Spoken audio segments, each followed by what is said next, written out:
বঙ্গোপসাগরে মাছ ধরতে গিয়ে মায়ানমার কোস্ট গার্ডের হাতে এক সপ্তাহ আগে আটক হয়েছেন লক্ষ্মীপুর ও নোয়াখালী জেলার ১৩ জন সহ মোট ১৬ জন জেলে। এদের মধ্যে লক্ষ্মীপুরের রামগতি ও কমলনগর উপজেলার ১০ জন জেলে রয়েছেন। আটক জেলেদের ফিরিয়ে আনতে কক্সবাজার জেলা প্রশাসক ও পুলিশ সুপার বরাবর পৃথক আবেদন করেছেন ট্রলার মালিক। মঙ্গলবার ৩১ মার্চ জেলেদের স্বজন ও ট্রলার মালিক এ তথ্য নিশ্চিত করেছেন।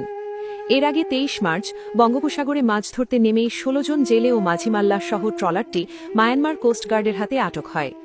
ট্রলার মালিক মিজানুর রহমানের দেওয়া তথ্যে জানা গেছে, আটক জেলেদের মধ্যে রয়েছেন লক্ষ্মীপুরের কমলনগর উপজেলার ১ জন, রামগতি উপজেলার ৯ জন এবং সীমান্তবর্তী নোয়াখালী জেলার ৩ জন জেলে। এছাড়া কক্সবাজারের মহেশখালী উপজেলার কালিয়াকাটা গ্রামের বাসিন্দা ও ট্রলার মালিক মিজানুর রহমান জানান, গত ২৩ মার্চ সকালে তার ট্রলারটি ১৬ জন মাঝিমাল্লা ও জেলেসহ হুয়ানক ইউনিয়ন থেকে মাছ ধরতে যায় বঙ্গোপসাগরে। এর একদিন পর থেকেই তাদের সঙ্গে যোগাযোগ বিচ্ছিন্ন হয়ে যায়। এ বিষয়ে ২৮ মার্চ মহেশখালী থানায় একটি সাধারণ ডায়েরি বা জিডি করা হয়। তিনি আরও জানান, অন্য মাঝিদের মাধ্যমে পরে জানতে পারেন বাংলাদেশ জলসীমা থেকে মায়ানমারের কোস্টগার্ড তাদের আটক করে নিয়ে গেছে।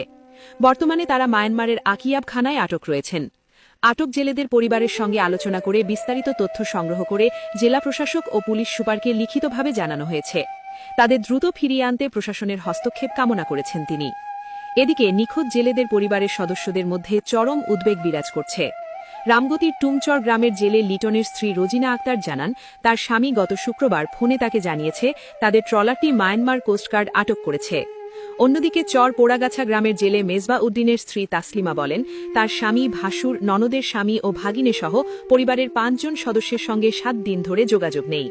তিনি অন্য জেলেদের মাধ্যমে জানতে পেরেছেন তাদের সবাইকে মায়ানমারের একটি বাহিনী আটক করে নিয়ে গেছে। পরিবারের সদস্যদের দ্রুত ফিরে পেতে তারা উৎকণ্ঠায় দিন কাটাচ্ছেন। এ বিষয়ে লক্ষ্মীপুর জেলার অতিরিক্ত জেলা প্রশাসক সম্রাট খিসাজের বলেন, বিষয়টি আমরা অবগত হয়েছি। নিখোঁজ জেলেদের উদ্ধারে প্রয়োজনীয় পদক্ষেপ নিতে সংশ্লিষ্টদের নির্দেশনা দেওয়া হয়েছে। এ বিষয়ে সরকারের সংশ্লিষ্ট দফতরের সঙ্গেও যোগাযোগ করা হচ্ছে। সবশেষে জেলেদের স্বজনদের দাবি, দ্রুত তাদের প্রিয়জনদের নিরাপদে দেশে ফিরিয়ে আনা হোক। লক্ষ্মীপুর 24 বিশ্বজুড়ে লক্ষ্মীপুর।